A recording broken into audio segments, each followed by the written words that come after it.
Kumusta na? Sa daming happenings every now and then, kaya pa ba? O masaya ka pa rin ba sa iyong trabaho? Kung ang minimum wage earner na si Lance at Jocelyn ang tatanungin, Masaya naman po kasi may mga kasama akong mga ka-vibes din, gano'n. Masaya po. Nalilibang. Nalilibang. Imbis nga iniisip po yung problema, siyempre, inaano mo sa mga ginagawa mo. Nawawala. Nawawalang stress. sa pag-aaral na inilabas ang Job Street by 6 sa Workplace Happiness Index, pumangalawa ang mga manggagawang Pilipino na pinakamasayang empleyado sa buong Asia-Pacific region. Nanguna rito ang Indonesia na 82%. 77% namang Pinoy ang nagsabing masaya sila sa kanilang trabaho. Ayon sa pag-aaral, hindi lang sweldo ang basihan ng saya sa trabaho.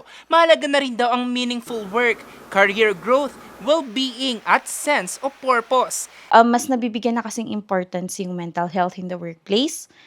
And marami ngayon ang mga companies na ini-include na talaga nila sa calendar nila yung mga simple lang na monthly activities para lang as a short breaks, ganun, every month, aside from the team buildings na kinakandak ng company. So, that kind of activities kasi very inclusive na siya. Ang pagiging masaya sa trabaho at positibong work environment nakakatulong raw sa productivity at performance sa mga empleyado.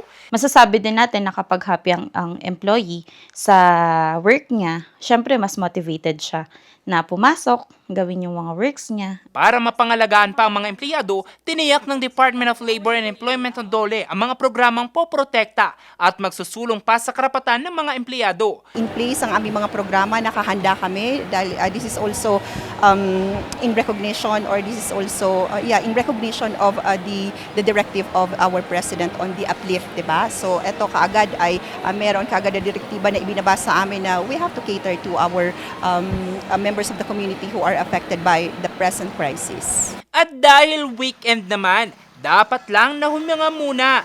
Tao ka rin naman at deserve mong maging masaya. Sa Lunes, laban ulit ha. Jose Robert Inventor, RNG News.